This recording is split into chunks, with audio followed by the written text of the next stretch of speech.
نحمده ونصلي على رسوله الکریم۔ بسم اللہ الرحمن الرحیم۔ حدیث نمبر 23۔ ایک دفعہ رسول کریم صلی اللہ علیہ وسلم ایک انصاری شخص کے پاس سے گزرے، اس حال میں کہ وہ اپنے ایک بھائی سے کہہ رہے تھے کہ تم اتنی شرم کیوں کرتے ہو؟ آپ صلی اللہ علیہ وسلم نے اس انصاری سے فرمایا کہ اس کو اس کے حال پر رہنے دو، کیونکہ حیا بھی ایمان ہی کا ایک حصہ ہے۔ حدیث نمبر 24۔ رسول اللہ صلی اللہ علیہ وسلم نے فرمایا، مجھے اللہ کی طرف سے حکم دیا گیا ہے کہ لوگوں سے جنگ کرو اس وقت تک کہ وہ اس بات کا اقرار کر لے کہ اللہ کے سوا کوئی معبود نہیں ہے، اور یہ کہ محمد صلی اللہ علیہ وسلم اللہ کے سچے رسول ہے، اور نماز ادا کرنے لگے اور زکوٰۃ دے۔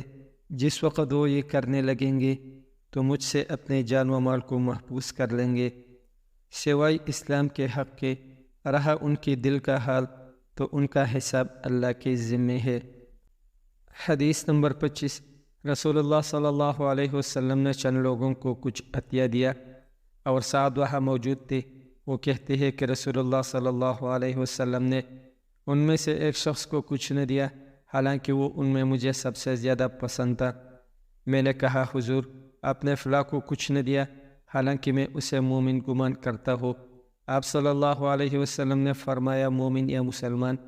میں تھوڑی دیر چپ رہ کر پھر پہلی بات دہرانے لگا۔ حضور صلی اللہ علیہ وسلم نے بھی دوبارہ وہی جواب دیا۔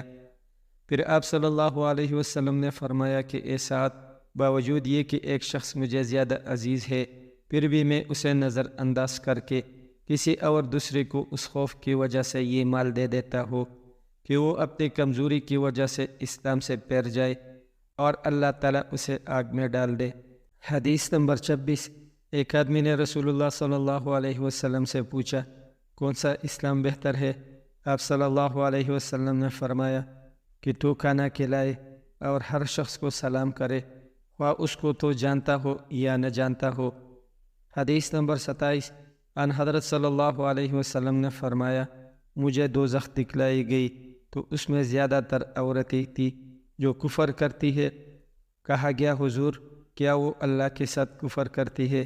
آپ صلی اللہ علیہ وسلم نے فرمایا کہ خاوند کی ناشکری کرتی ہے اور احسان کی ناشکری کرتی ہے۔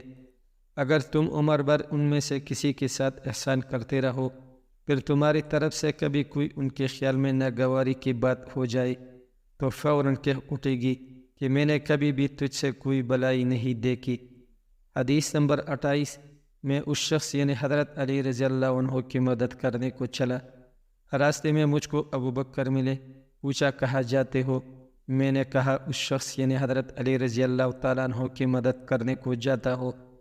ابو بکر نے کہا، اپنے گھر کو لوٹ جاؤ، میں نے حضرت محمد صلی اللہ علیہ وسلم سے سنا ہے۔ آپ صلی اللہ علیہ وسلم فرماتے تھے، جب دو مسلمان اپنی اپنی تلواریں لے کر بڑھ جائے تو قاتل اور مقتول دونوں دوزخی ہے۔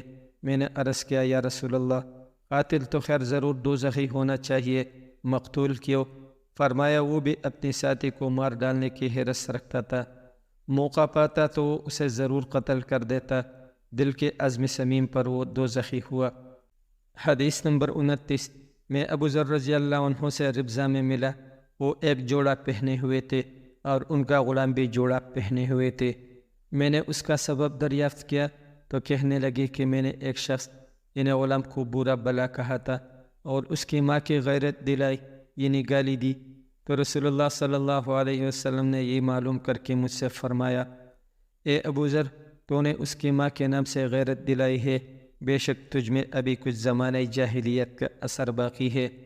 یاد رکھو، ماتحت لوگ تمہاری بھائی ہے، اللہ نے اپنے کسی مصلحت کی بنا پر انہیں تمہارے قبضے میں دے رکھا ہے، تو جس کے ماتحت اس کا کوئی بھائی ہو تو اس کو بھی وہی کھلائے جو آپ کھاتا ہے، اور وہی کپڑا پہنائے جو آپ پہنتا ہے، اور ان کو اتنے کام کی تکلیف نہ دو کہ ان کے لیے مشکل ہو جائے، اور اگر کوئی سخت کام ڈالو تو تم خود بھی ان کی مدد کرو۔